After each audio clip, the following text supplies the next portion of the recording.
U.S. officials ask court to dismiss Ipob suit against fighter jet sale to Nigeria. Welcome to the news, and thank you for tuning to listen. Now the news in detail. Two senior members of President Joe Biden's cabinet sued by Ipob say the court lacked jurisdiction to adjudicate on the organization claims. Two top United States government officials have asked the court in Washington to dismiss a suit filed by the indigenous people of Biafra, Ipob, seeking to stop the American government from selling fighter aircraft to Nigeria. Ipob, a separatist organization already prescribed as a terrorist organization in Nigeria, contend in a suit that the aircraft will be deployed to persecute its supporters if allowed to be sold to the Nigerian government. It filed a suit against the senior members of President Joe Biden's cabinet in August, asking the judge to compel them to reverse the recently completed sale of a dozen A-29 Super Tucano aircraft to Nigeria's Air Force. The Nigerian Air Force had on July 22nd taken delivery of the first batch of the 6 of the A-29 Super Tucano aircraft from the United States.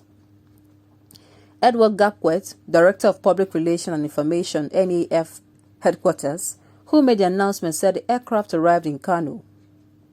The second and final batch of the aircraft arrived in Nigeria a few days ago, the NAF said. Ipob, according to Bloomerang Queens, complained that the Secretary of State, Anthony Blinken, and Defense Secretary, Lloyd Austin, sued as defendants in the suit violated laws intended to protect civilians from harm caused by U.S. weapons in the possession of foreign security forces. Ipob said in a suit filed at the federal court in Washington in August that if the sale of the aircraft was not reversed, the planes would be deployed against its sympathizers. But both U.S. officials argued in their motion filed on October 18th that a federal court in Washington lacked jurisdiction to adjudicate on Ipob's claim. It would be inappropriate for the court to weigh in on a sensitive foreign affairs matter, the U.S. officials said in their response, requesting the dismissal of the case. There have been reports, media, that the Super Tucano aircraft were sold to Nigeria on the grounds that they would only be deployed to combat terrorists. The separatist organization leading agitation for an independent Republic of Biafra, mainly constituted by the Igbo-dominated state in the southeastern Nigeria and some parts of the south-south, has been linked to many violent attacks in the region. Nigeria's Attorney General of the Federation, Abubakar Malami, on Friday blamed the killing of some prominent Nigerians and 175 security agents between October 2020 and June 2021 on Ipob and its armed wing, the Eastern Security Network, ESN. About 164 police stations and formations were also attacked by the group during the period, Mr. Malami said. The leader of the group, Nnamdi Kanu, who was recently rearrested outside Nigeria after fleeing the country in 2017, was rearraigned on charges of terrorism and treasonable felony on Thursday. Well, it is also a source of worry. They are very, very right to be worried.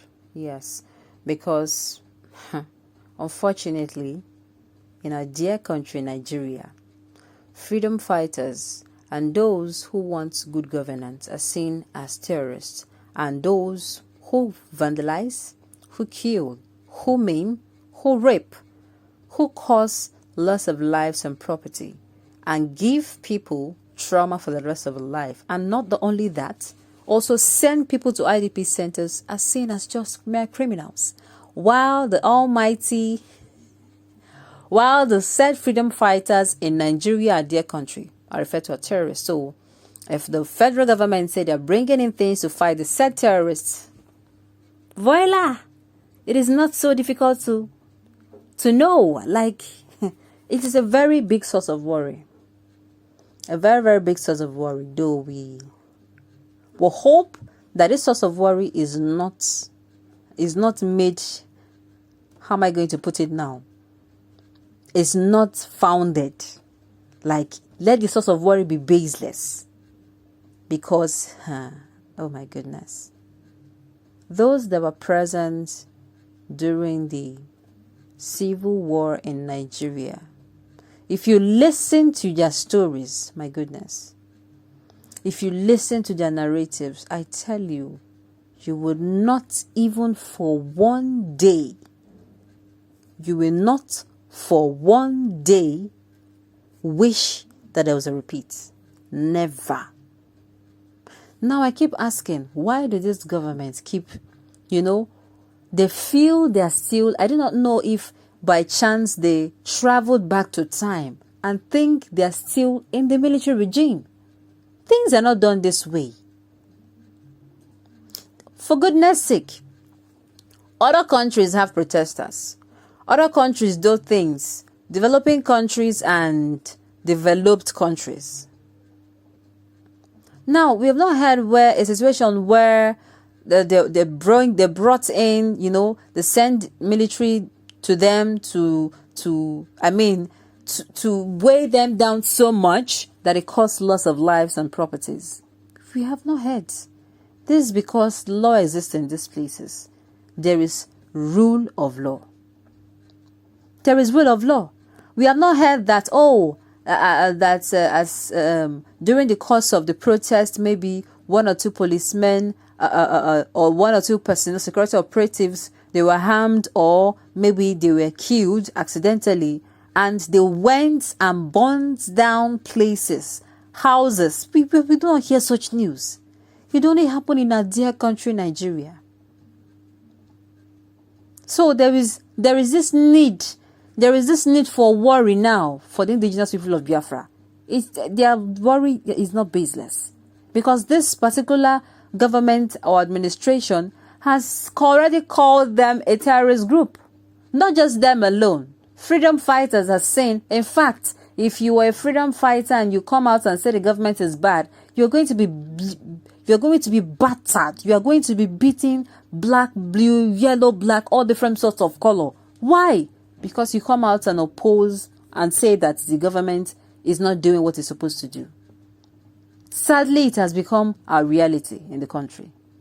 You cannot even, no. Who are you to come and make such statements against the government? The government will hunt you down. You are now the enemy of the state. Sincerely. Even though before then you have no criminal records, nothing on you, as clean as water. You are as clean as water. This is what happened. So we just hope that as time unfolds and as events unfolds, that at the end of the day, this particular worry of the indigenous people of Biafra is baseless. We hope so. Else, it is not going to be funny. If you ask those that were present, if you happen to have any of them that were present during the Nigerian Civil War, I tell you, you would not want a repeat. And I believe the people of Nigeria also do not want a repeat. On this note, we have come to the end of the news. We say thank you for tuning in to listen until I come your way next time.